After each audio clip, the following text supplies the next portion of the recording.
Jocelyn Berard is the Vice President of International Leadership and Business Solutions at Global Knowledge, a business skills training organization.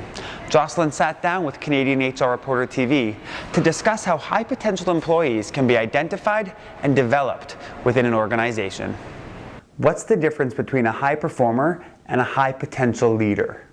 High performers are people that are really performing well in their current role. So they can be an individual contributor like in sales, or a leader or director, but they perform well in their current role. What we're looking at when we talk about high potential leaders are people that can at least grow 1 or 2 levels higher in the organization and perform at that level. You've developed 6 factors to identify high potential leaders. What are they?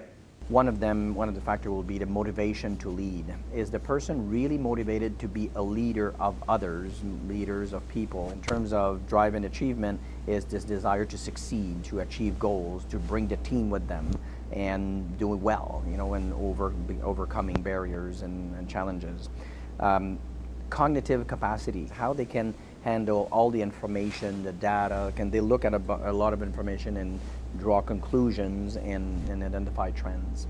We also look at business and personal ethics. Leaders today sometimes will find themselves in situations where it is competing decisions and priorities and what is the right way to do things. Learning orientation for self and others is another factor. So do they want to grow and expand their knowledge and experience? Are they curious and to look at other things than their core business? Do they care and are motivated to grow other people, to grow the people within their team? And that's an important factor as well. And finally, social and emotional capacity. So it's really about the capacity to manage their own emotions, control their emotions, but also work effectively in terms of interacting with others. Should employees know they've been identified as a high potential leader? It's a question that creates a lot of angst and stress for leaders. Do we tell the high potential that they have been identified as high potential? My answer to that is we should. Always, it's always the organization has to decide, but we should. But the critical element is not only is it yes or no, my answer is yes, but what we should tell them. We should never make any promise to a high potential to say you're the next VP or you're the next director, because what we can promise is the investment in you.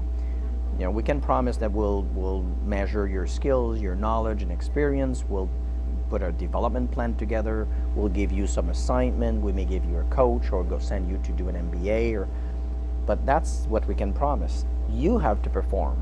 You have to grow, you have to perform, and when there's an opening, you have to be ready for the opening and compete. But we will invest in you to make you more ready when there's an opening.